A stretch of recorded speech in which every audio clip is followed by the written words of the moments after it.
Have English में helping verb हो सकती है जब इसके साथ थर्ड फॉर्म मेंशन करके परफेक्ट टेंस बनाए जाते हैं, प्रेजेंट, पास्ट और फ्यूचर तीनों के लिए। हैव इंग्लिश में मेन वर्ब हो सकती है, तब वो ट्रांजिटिव होती है, उसके पास खुद का ऑब्जेक्ट होता है, आई हैव अ पेन। और हैव के साथ इंग्लिश में इंफिनिटिव लगाकर भी ऑब्लिगेशन दिखाते हैं, मुझे जाना है, I have to go, and other variations in English.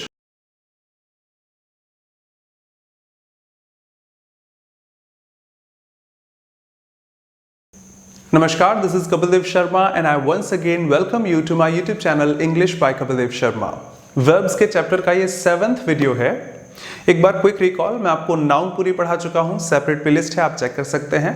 Pronoun complete हो चुके हैं, सेपरेट प्लेलिस्ट है, आप बाकी भी देख सकते हैं। एडजेक्टिव्स और आर्टिकल्स भी फिनिश किए जा चुके हैं। अपार्ट फ्रॉम दिस वोकैबुलरी की अलग प्लेलिस्ट है, one words, idiom phrases, root words भी जिसके साथ, और पैराजम्बल्स, आरसीज और क्लोज टेस्ट की भी सेपरेट प्लेलिस्ट है। तो एक बार चैनल स्क्रॉल कर लीजिएगा, शायद कई चीजें ऐसी हैं जो आप नहीं जानते थे, आपको बाखूबी अच्छे स्टैंडर्ड से जरूर मिल जाए।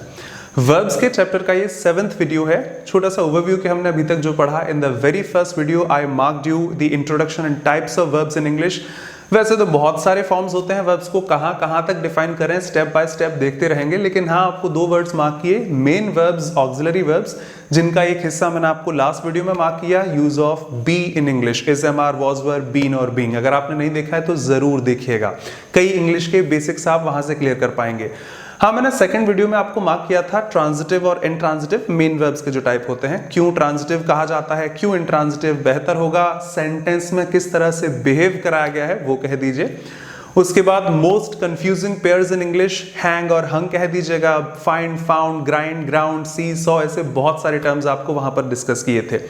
और नेक्स्ट दोनों वीडियोस में काफी मेहनत करके कई ऐसे वर्ड्स आपको दिए जो ना सिर्फ आपके एग्जाम में पूछे जाते हैं, आपकी पर्सनल नैतिक बोलचाल की भाषा में भी आपको बाखूबी इस्तेमाल होते हैं। तो आई रिक्वेस्ट यू जरूर देखिएगा, काफी मेहनत करके वो वर्ड्स आपको पेश किए थे।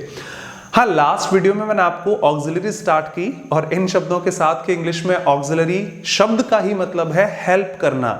एग्जाम्पल्स आपको रखे थे, टीवी में जिस तरह सेट टॉप बॉक्स की हेल्प चाहिए तभी आप आता है, सीडी प्लेयर्स को, डीवीडी प्लेयर्स को भी टेलीविजन सेट की डिस्प्ले चाहिए तभी वो अपना कंटेंट दिखा सकते हैं, और जैसे हमारी कार में गाना बजाने के लिए मोबाइल के थ्रू भी गाने बजाए जा सकते हैं, जिसमें ऑक्स केबल लगती है और वहां पर डिस्प्ले में भी AUX लिखकर आता है, शॉर्ट फॉर्म ऑफ ऑक्सिलरी, जिसका मतलब हमेशा सहायता करने से है, चाहे ग्रामर में या फिर हमारी पर्सनल लाइफ में।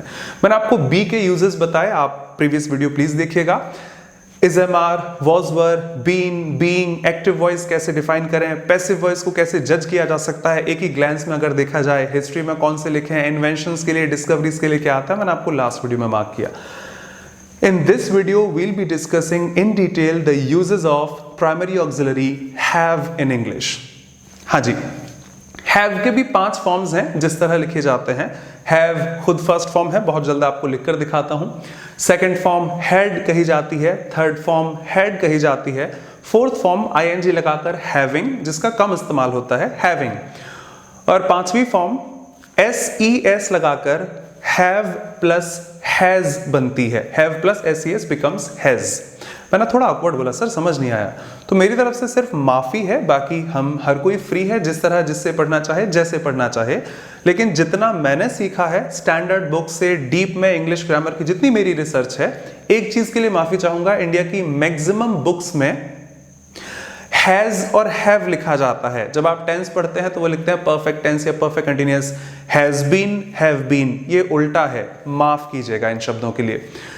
डिक्शनरी से आप वेरीफाई कर सकते हैं। मुझे अच्छा लगा था जिन्होंने एक दिन लिखा कि सर वी ट्रस्ट यू, मत कहिए, बेइज्जती फील होती है कि डिक्शनरी से वेरीफाई कीजिए, बट कुछ लोग होते हैं जिनको ऑकवर्ड लगता है, सोर्स दिखाओ ये क्या है। ऑक्सफोर्ड से पूछिए ना, वो आपको दिखा देगी इंग्लिश में have plus ses becomes has. I repeat, English में have plus ses becomes has. Have में ses जोड़कर हैज बनाई जाती है, जैसे go plus ses becomes goes या want plus ses becomes wants. Has जैसी कोई नई वर्ब इंग्लिश में नहीं होती। आप वेरीफाई कर सकते हैं, ज्यादा नहीं बोल सकता, अदरवाइज ट्रस्ट मी, हैज कोई नई वर्ब नहीं है कि हैज बीन, हैव बीन, गलत है, उल्टा है। कहिए हैव बीन, हैज बीन, या फिर हैव, हैज और हैव मत कहिए। बिकॉज फर्स्ट फॉर्म से एस बन सकते हैं, एस से फर्स्ट फॉर्म डिराइव नहीं होती। छोटी सी लाइन से ही कहना चाहूँ, अगर मुझे WENT वेंट का मतलब देखना है कि यार वेंट मतलब क्या होता है, मैं डिक्शनरी में ढूंढूं या गूगल पर भी ढूंढूंगा तो मुझे गो का मीनिंग मिलेगा। ऑफ कोर्स गो की ही सेकंड फॉर्म वेंट है, तो वेंट कोई नई वर्ब नहीं है इंग्लिश में, गो की सेकंड फॉर्म है, पास्ट वर्जन है। सिमिलरली हैज इंग्लिश में कोई भी नई वर्ब नहीं है, have plus SES becomes has. बाकी आप चेक कर सकते हैं, जिनको ट्रस्ट है मैं 100% सही बोल रहा हूं। तो आज के बाद हैव से हैज बनाइए, हैज से हैव इंग्लिश में इम्पॉसिबल है बनाना, वो बात अलग है, एस हटाकर आप बना सकते हैं, लेकिन फर्स्ट फॉर्म हैव है जिसी का एक version fifth form SES version has जाता है। एग्जाम्पल से स्टार्ट करते हैं कि इंग्लिश में हैव को कहां कहां इस्तेमाल कर सकते हैं, लेकिन हाँ हेडिंग ध्यान रखिएगा, प्राइमरी ऑक्सिलरी। तो हाँ जो लास्ट वीडियो में था यहां पर भी होगा थोड़ी सी बाद में, कि ये हेल्पिंग वर्ब भी है, मेन वर्ब भी है। हाँ जी, इंग्लिश में हैव हेल्पिंग वर्ब भी है, मेन वर्ब भी है। कैसे बेस से इस्तेमाल करना है जरा इन एग्जांपल से देखिए।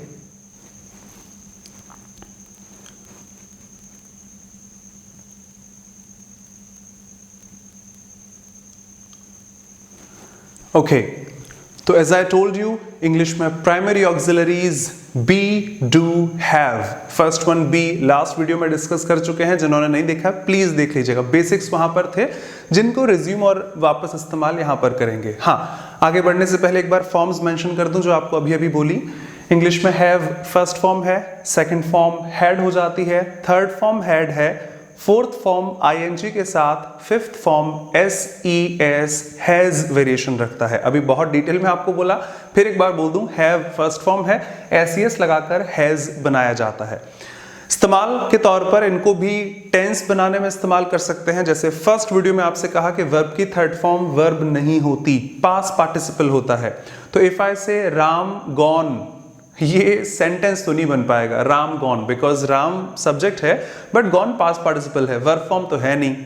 तो इन दोनों की मदद करने के लिए कोई ऐसी वर्ब चाहिए जो इस सेंटेंस को बना पाए, इसीलिए इनको हेल्पिंग वर्ब्स या फिर ऑक्सिलरी वर्ब्स कहा जाता है। जरा इनके फंक्शन देखते हैं। In the very first one, he has completed the task, meaning जो भी है उसने काम कर लिया। We have taken those documents, हाँ वो सारे डॉक्यूमेंट्स हमें मिल गए। Very first one, has completed, have taken, आप पाएंगे इंग्लिश में हैव या फिर इसकी किसी भी फॉर्म के साथ हमेशा थर्ड फॉर्म आती है।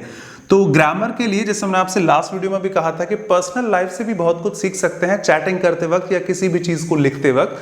मैंने आपको लास्ट वीडियो में जाते जाते कहा था बी के साथ कभी भी फर्स्ट फॉर्म नहीं आ सकती, या तो ING active voice, third form passive voice, या फिर इन्फिनेटिव यानी 2+V1, V1 नहीं आ सकती। आप एक ही बात ध्यान रखिएगा इस वीडियो से कि हैव या इसका कोई भी फॉर्मुलेशन, हैज हो सकता है या कुछ भी होगा, इनके साथ हमेशा वर्ब की थर्ड फॉर्म लिखी जा सकती है। आप इसे इस तरह कह सकते हैं इंग्लिश में हैज या फिर हैव या फिर हैड, इनके साथ हमेशा थर्ड फॉर्म लिखी जाती है। इस वीडियो का रामबाण यहां रखिए कि हैव की किसी भी फॉर्म के साथ इंग्लिश में थर्ड फॉर्म आती है। हाँ of course active voice, passive मैंने आपको लास्ट वीडियो में बता दिया था, बी के साथ थर्ड फॉर्म पैसिव को डिफाइन करती है। तो व्हेन यू से I have completed the task, काम हो चुका है, हैव के साथ थर्ड फॉर्म है, हैव का ही फॉर्म है SES फॉर सिंगुलर सब्जेक्ट, या फिर we have taken those documents, वो सारे डॉक्यूमेंट्स तो हम लोग ले चुके हैं। तो फर्स्ट फंक्शन आप इसे परफेक्ट टेंस बनाने के काम में लेते हैं, इंग्लिश में हैव का इस्तेमाल यप एज एन ऑक्सिलरी वर्ब की तरह, हेल्पिंग वर्ब की तरह। सेकेंड फॉर्मुलेशंस अगर इन दोनों एग्जाम्पल को देखें तो आई हैव थर्ड फॉर्म नहीं है इसके साथ, शी हैज थर्ड फॉर्म नहीं है इसके साथ। हाँ चलिए थोड़ी बहुत चीजें बोल देता हूं। यहां पर ये हैव ट्रांजिटिव वर्ब है, और ट्रांजिटिव मतलब जिसके पास ऑब्जेक्ट होता है जो अपना एक्शन आगे बढ़ाती है। ऑफ कोर्स यहां पर हैव के साथ ऑब्जेक्ट है, प्रपोजिशन के पास ऑब्जेक्ट नहीं है। अगर ये शब्द किसी को ऑकवर्ड लगे, सेकंड वीडियो देखिए, वर्ब्स का ही ट्रांजिटिव एंड इनट्रांजिटिव्स को आइडेंटिफाई भी आप कैसे कर सकते हैं, मैंने बहुत डिटेल में आपको समझाया था। सिमिलरली हैज के पास यहां पर ऑब्जेक्ट है, हैज उसके पास है क्या, 20 किताबें हैं उसके पास, मेरे पास पेन भी है। ये ट्रांजिटिव वर्ब्स हैं इंग्लिश में, हेल्पिंग वर्ब या मेन वर्ब। तो कहानी वही याद आती है जो आपको लास्ट वीडियो में बोली थी। अगर मेरे पास कुली है, फॉर एग्जाम्पल ड्राइवर है, कुक है, ETC, तो खाना वो बनाएगा, गाड़ी वो चलाएगा और सामान वो उठाएगा। हेल्पिंग वर्ब, मेन वर्ब, अपन मालिक हैं, अपन थोड़ी ना उठाएंगे, जस्ट फॉर एग्जाम्पल। लेकिन अगर मेरे पास कोई नहीं है तो गाड़ी भी मुझे चलानी पड़ेगी, कपड़े भी मुझे धोने, खाना भी मुझे बनाना है। अब कोई हेल्प करने मेरे पास नहीं है क्योंकि मैं ही इकलौता हूं, सब मुझे ही करना है। जज कीजिए उन्हीं वर्ड से। फर्स्ट एग्जाम्पल में आपके पास हैज वर्ब है, कंप्लीटेड वर्ब है, और जब दो वर्ब्स हैं ऑफ कोर्स एक को आप हेल्पिंग वर्ब कहिए, दूसरी को आप मेन वर्ब कह सकते हैं। We have taken those documents, एक हैव वर्ब है, एक टेकन वर्ब है थर्ड फॉर्म के साथ में। ऑफ कोर्स वर्ब की थर्ड फॉर्म होती है। फर्स्ट वन को आप हेल्पिंग वर्ब कह दीजिए, सेकंड वन को आप मेन वर्ब कह दीजिएगा। लेकिन I have a pen, have verb है, पेन यहां पर वर्ब नहीं है। पेन भी इंग्लिश में वर्ब होती है, जैसे लास्ट वीडियो में आपको याद होगा डॉक्टर भी एक वर्ब थी, छेड़छाड़ करने के लिए डॉक्टर एज अ वर्ब भी होती है। पेन भी इंग्लिश में वर्ब होती है, बहुत फंक्शन है, लेकिन यहां पर नहीं। मेरे पास पेन है, ये तो देख सकता हूं ऑफ कोर्स नाउन है।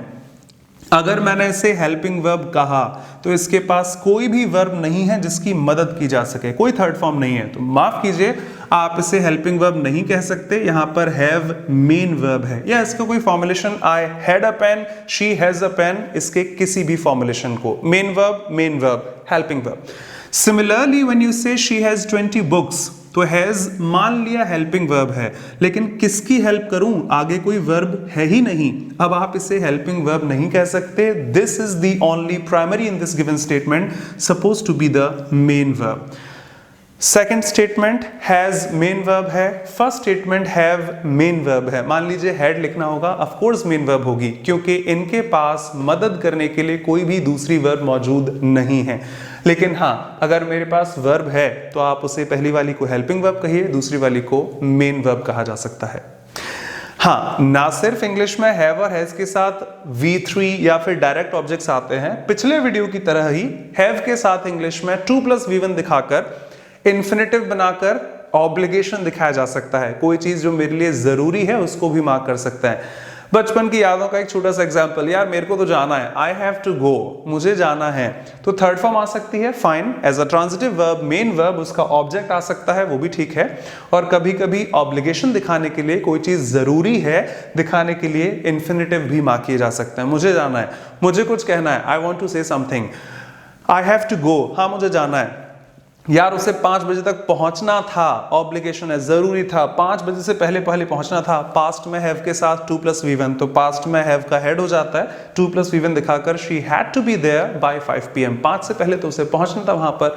तो 3 फॉर्म्स आप यहां भी ले सकते हैं। हैव का इस्तेमाल थर्ड फॉर्म के साथ परफेक्ट टेंस में टेंस बनाने के लिए as a helping verb. Have का इस्तेमाल, टेंस कौन सा है, ये दोनों टेंस कौन से हैं, तो मैंने लास्ट वीडियो में एक ट्रिक आपको मार्क की थी, वापस बोलूं जल्दी से। 12 में से 6 टेंसेज में ING आती है, continuous, perfect continuous. She is dancing, she was dancing, she will be dancing, she has been dancing for 2 hours, she had been dancing and will have been dancing. ING है नहीं है तो कोई बात नहीं। अच्छा, बचे कुछ 6 में से परफेक्ट टेंस में हैव हैड के साथ थर्ड फॉर्म आती है, तो पहले मैं इनको जज कर लेता हूं। हैव और हैज भी है, हायर है, थर्ड फॉर्म भी है, ऑफ कोर्स ये आपके परफेक्ट टेंस है, मैंने पहले लिख दिया था। इनमें हैव हैज है, हाँ बिल्कुल है, लेकिन इनके साथ थर्ड फॉर्म नहीं है, तो बिना ING के कंटिन्यूअस नहीं बनते, बिना थर्ड फॉर्म के परफेक्ट नहीं बन सकता, इम्पॉसिबल। बिना थर्ड फॉर्म के पैसिव नहीं, परफेक्ट नहीं हो सकता, सॉरी पैसिव भी नहीं हो सकता, वो भी सही निकला था मुझसे। परफेक्ट भी नहीं हो सकता, बिना थर्ड फॉर्म के पैसिव भी नहीं हो सकता। सर फर्क क्या होगा, बी के साथ थर्ड फॉर्म है पैसिव, हैव और हैड के साथ थर्ड फॉर्म है एक्टिव वेरिएशन। तो मेरे पास यहाँ ING नहीं है, 6 टेंस हट गए, मेरे पास थर्ड फॉर्म नहीं है, 3 और हट गए, ये परफेक्ट नहीं हो सकता, माफ कीजिएगा, ये परफेक्ट टेंस नहीं है। फिर क्या करूं, तो इंडेफिनिट बचते हैं ऑफ कोर्स। अब अगर प्रेजेंट फॉर्म है, प्रेजेंट इंडेफिनिट फर्स्ट फॉर्म है, तो अगर विल और शैल है तो विल शैल तो है नहीं मेरे पास इसमें, ऑफ कोर्स या तो प्रेजेंट या फिर पास्ट। अगर हैव और हैज लिखे हैं of course present indefinite, I am sorry, और अगर हैड लिखा होता तो पास्ट इंडेफिनिट हो जाता। ग्रामर के हिसाब से दोनों टेंसेस इंडेफिनिट में काउंट होंगे, वापस वही शब्द हैं, इनके पास थर्ड फॉर्म नहीं है। ऑफ कोर्स ये आपकी मेन वर्ब है, और सब्जेक्ट वर्ब ऑब्जेक्ट की स्ट्रक्चर हमेशा इंडेफिनिट में आती है, परफेक्ट टेंस की नहीं होती। परफेक्ट में सब्जेक्ट के साथ हैव हैज के साथ थर्ड फॉर्म मार्क की जाती है। आपने मेरे शब्द नोटिस किए हो, आई सेड हैव और हैज, हैज और हैव मैं नहीं कह सकता। और हाँ, इनका इस्तेमाल इन्फिनिटिव्स के साथ ऑब्लिगेशन दिखाने के लिए भी जरूर किया जाता है। आप इन्हें लिखिए, कुछ और देखते हैं।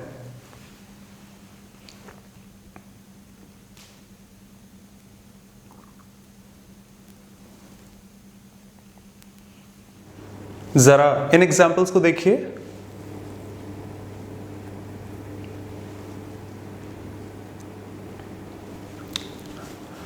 तो एक कॉमन डाउट कई लोगों का पूछना हो जाता है, जैसे कि ग्रामेटिकली बहुत बड़ी चीज है कि 2 बार सर हैड कैसे साथ में आ सकता है।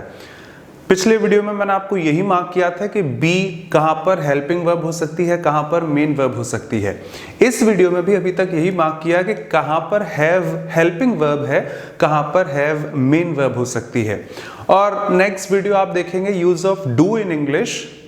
बचपन से डू को तो हमने मेन वर्ब की तरह ज्यादा इस्तेमाल किया है, हेल्पिंग वर्ब की तरह कम इस्तेमाल किया है। एक कॉमन सेंस की लाइन कह देता हूं कि अगर आप किसी एक वर्ब को प्राइमरी बिहेव कराते हैं, एक वर्ब को ऑक्सिलरी बिहेव कराते हैं, तो आप इनमें से किसी के भी कॉम्बिनेशंस बना सकते हैं। आई रिपीट, अगर मैंने हैव को हेल्पिंग वर्ब लिया है और डू को मेन वर्ब लिया है, तो मैं कह सकता हूं I have done my work, जहां पर हैव ऑक्सिलरी है, हेल्पिंग वर्ब, और डू मेन वर्ब है। क्या मैं हैव को हेल्पिंग वर्ब अब हैव को ही मेन वर्ब नहीं ले सकता? जरा कुछ एग्जांपल से देखते हैं। कोई बहुत बड़ी चीज नहीं है कि 2 बार हेड कैसे साथ में आता है, कोई जादू और मैजिक नहीं है। आप ग्रामर है, चीजों को रखिए ग्रामेटिकली सही और कॉन्टेक्चुअली सही, तो बिल्कुल सही है। 2 बार क्या, इंग्लिश में 7 बार दैट साथ में आ सकता है। हाँ जी, गूगल आप कर लीजिएगा, 7 बार साथ में दैट लिखा जा सकता है, बिकॉज दैट के बहुत फंक्शन होते हैं। डेमोन्स्ट्रेटिव प्रोनाउन भी है, डेमोन्स्ट्रेटिव एडजेक्टिव भी है, रिलेटिव प्रोनाउन भी है, कंजंक्शन भी है, और इनकी पेयरिंग जोड़ जाड़कर आप उसे बढ़ा सकते हैं। और आइए जरा इनको देखते हैं।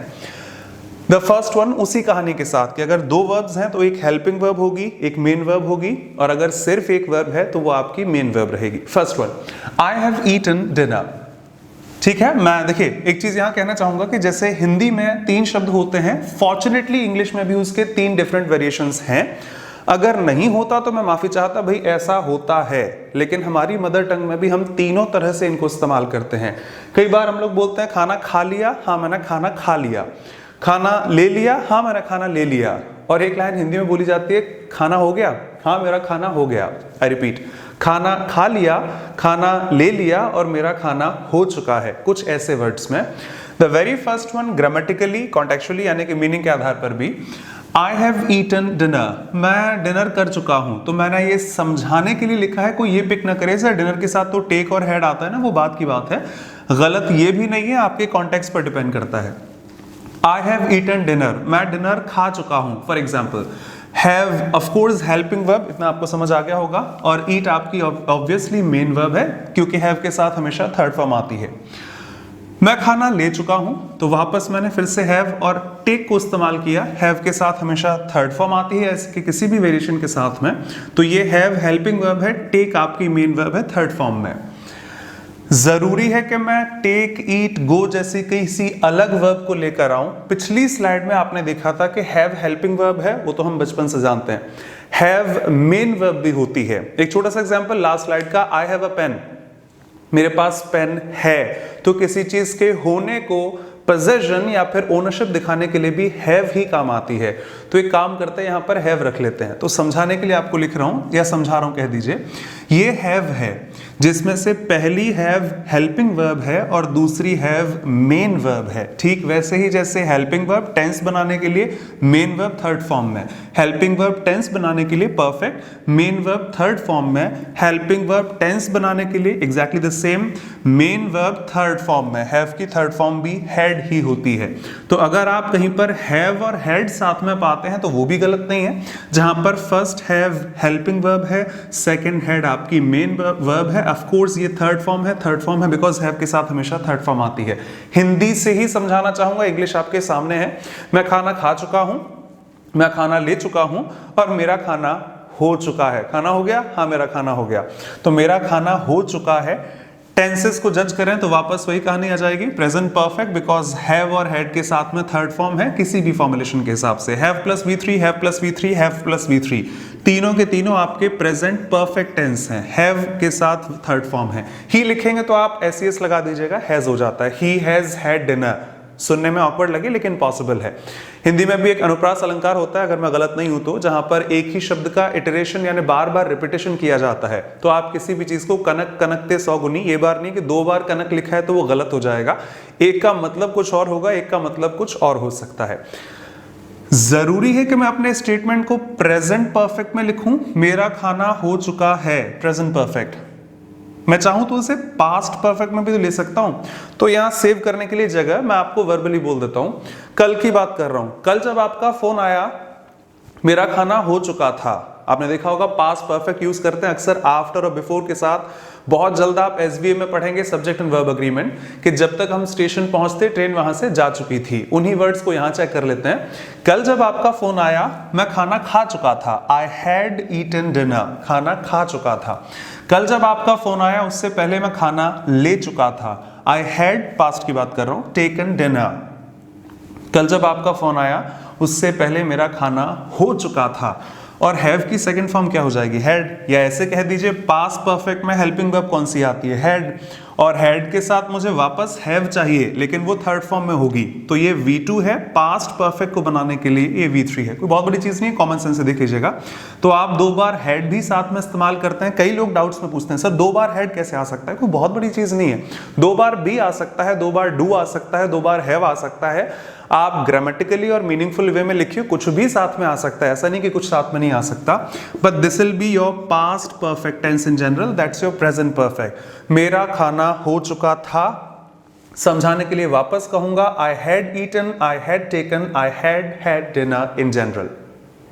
हाँ, मैं ये भी तो कह सकता हूं, कल खाना खाया था क्या? आई एट डिनर फॉर एग्जाम्पल। कल खाना लिया था, आई टुक डिनर, सेकेंड फॉर्म। कल खाना हुआ था क्या? हाँ, कल खाना हो गया था मेरा। आई हैड डिनर। जैसे आई हैव अ पेन का पास्ट हो जाएगा आई हैड अ पेन, एक पेन था मेरे पास।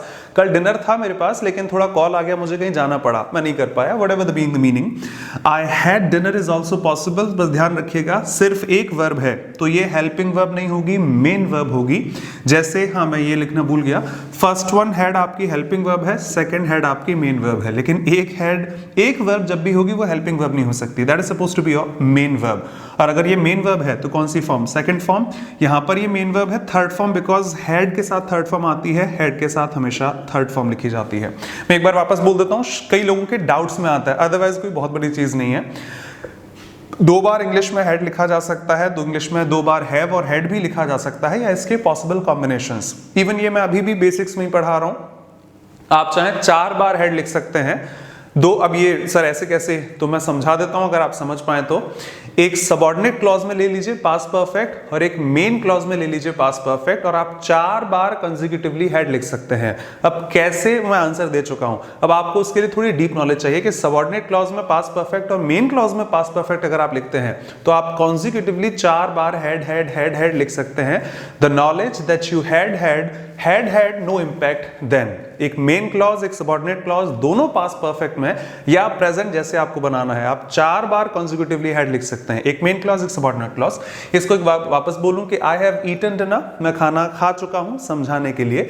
जैसे आई हैव टेकन डिनर, मैं खाना ले चुका हूं। आई हैव हैड डिनर, मेरा खाना हो चुका है। आई हैड ईटन डिनर, ले चुका था, खा चुका था। आई हैड टेकन डिनर और आई हैड डिनर, मेरा खाना कल हो चुका था।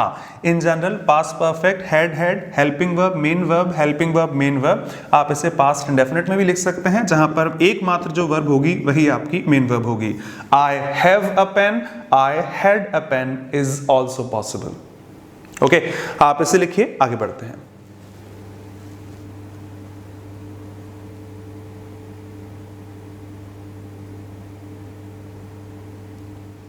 चलिए, तो हैव के साथ जो पॉसिबिलिटीज बन सकती हैं इन जनरल, वो मैंने आपको यहां पर मार्क की। मैं एक चीज बीच में मेंशन करना चाहूं कि लास्ट वीडियो जब मैंने पब्लिश किया use of be, all uses of be in English, जिस तरह वो काम कर सकती है helping verb, main verb, infinitives के साथ भी, तो मुझे कमेंट्स में आप लोगों ने लिखा, कुछ लोगों ने, कि ये लिंकिंग वर्ब होती है। बिल्कुल होती है, एक्सेप्टेंस है इस बात का। सर आपने बताया नहीं। तो मैंने आपसे फर्स्ट वीडियो में कहा था, ये सिर्फ मेरी सोच है, आप 100% सही हैं। मैंने फर्स्ट वीडियो में आपसे कहा था कि कम से कम 18-20 तरह की वर्ब्स मैं आपको मेंशन करूंगा। आप फर्स्ट वीडियो में सुना होगा आपने, चेक कर सकते हैं, स्टेप बाय स्टेप। तो मैं खुद से एक सेपरेट वीडियो अपलोड करूंगा, linking verbs in English, copulating verbs in English. उसमें बी का जिक्र होगा और ना सिर्फ बी, ऐसी कई वर्ब्स आपको वहां पर मिल जाएंगी। इसीलिए मैंने वो वर्ड्स उस वीडियो में नहीं बोले थे, बिकॉज वो एक वीडियो था, एक मात्र वीडियो नहीं था। हैव के यूजेस को इस वीडियो से सीखा हमने इन टर्म्स के साथ। हैव इंग्लिश में हेल्पिंग वर्ब हो सकती है जब इसके साथ थर्ड फॉर्म मेंशन करके परफेक्ट टेंस बनाए जाते हैं, प्रेजेंट, पास्ट और फ्यूचर तीनों के लिए। हैव इंग्लिश में मेन वर्ब हो सकती है तब वो ट्रांजिटिव होती है, उसके पास खुद का ऑब्जेक्ट होता है, आई हैव अ पेन। और हैव के साथ इंग्लिश में इन्फिनेटिव लगाकर भी ऑब्लिगेशन दिखाते हैं, मुझे जाना है, I have to go, and other variations in English. एक बहुत बड़ी चीज जो लिटरली इतनी बड़ी नहीं है कि दो बार हैव और हैड कैसे आ सकता है, वो भी पॉसिबल है। एक हेल्पिंग वर्ब, एक मेन वर्ब, उसी कहानी के साथ कॉमन सा एग्जांपल, अगर मेरे पास ड्राइवर है तो वो मेरी मदद कर सकता है, हेल्पिंग वर्ब, मेन वर्ब। जब ड्राइवर नहीं है सारे काम मुझे करने पड़ेंगे, तो अगर दो वर्ब्स हैं, एक हेल्पिंग वर्ब है, एक मेन वर्ब है, एकमात्र वर्ब है, तो वो जरूर आपकी मेन वर्ब होगी। इस वीडियो को यहीं फिनिश करना चाहूंगा। थर्ड वीडियो में आपसे वापस मिलते हैं प्राइमरी ऑक्सिलरीज के इस्तेमाल के साथ। पहला use of be, this is use of have, and the third one is going to be use of do, जहां पर मैं आपको डिटेल में लिखित में मार्क करूंगा। फिर से एक सैंपल देना चाहूं कि ना सिर्फ इंग्लिश में बी, इंग्लिश में हैव भी रिपीटेशन अवॉइड करने का काम कर सकती है। जैसे मैंने लास्ट वीडियो में आपको एग्जांपल दिए थे, लिखा नहीं था, यहां पर वापस सुन लीजिएगा छोटी सी लाइन के साथ, do you have a pen. अब do you have a pen, इस केस में आपका जवाब सिर्फ ये होता है, yes I have. Have you finished the task, yes I have. आप आगे नहीं लिखाते I have a pen etc। जैसे वहां आपसे कहा होगा कि are you interested, are you interested, yes I am. I am पर हम फुल स्टॉप लगा देते हैं। मॉडल्स में आप यही बात देखेंगे, can you swim, yes I can, yes I can. तो वो रिपीटेशन अवॉइड करने के लिए, जैसे मैंने 3 एग्जांपल दिए होंगे जो इंग्लिश के स्टैंडर्ड हैं, जो एग्जाम में एरर भी आती है। मेरा भाई क्रिकेट खेलता है, मैं भी खेलता हूं क्रिकेट। आपका काम हो गया, मेरा भी हो गया काम। आप बहुत चालाक हैं, मैं भी हूं चालाक। ऑब्वियसली रिपीटेशन अवॉइड करने के लिए तीनों प्राइमरी ऑक्सिलरीज को इस्तेमाल किया जाता है, इनफैक्ट मॉडल्स को भी इस्तेमाल करते हैं। तो ये तीनों के सेपरेट चीजें मैं आपको तब लिखा पाऊंगा जब तीनों पढ़ा पाऊंगा। तो ये सेकंड वीडियो है हैव का। थर्ड वीडियो आप देखेंगे next one, use of do in English, और उसके जितने भी यूज होते हैं, हाँ डू के थोड़े यूजेस बढ़ जाते हैं, वो आपके नेक्स्ट वीडियो में। कपल ऑफ नोटिफिकेशंस के साथ ये वीडियो फिनिश करूं। म्यूजिक का थोड़ा सा शौक है, कपिल म्यूजिक बॉय एक सेपरेट यूट्यूब चैनल है मेरी तरफ से, बिकॉज ये आपको डेडिकेट कर दिया, तो आप कभी फ्री हो तो वहां पर कुछ सॉन्ग्स होंगे, शायद आप एंटरटेन हो सकते हैं। अनअकैडमी पर प्लस एजुकेटर हूं इन द बैंकिंग स्ट्रीम, अगर आप बैंकिंग के हैं तो वहां आपसे मिलते हैं, India's largest and cheapest online learning platform. और अनअकैडमी का सब्सक्रिप्शन लेने से पहले आप मेरा रेफरल कोड यूज कर सकते हैं, that is Kapil sir, KAPILSIR, pretty easy to remember. किसी भी स्ट्रीम के सब्सक्रिप्शन से पहले आप ये कोड यूज करके 10% डिस्काउंट बाखूबी पा सकते हैं, चाहे वो SSC, bank, UPSC, NDA, defence या कोई भी स्ट्रीम क्यों ना हो। So thanks a lot always to the encouragement and support you have given to me. Would love to see you in the upcoming video that is going to be do in English, primary auxiliary do English. Till then, thank you very much. This is Kapil Dev Sharma. Always welcome to my YouTube channel English bye Kapil Dev Sharma. Thanks a lot.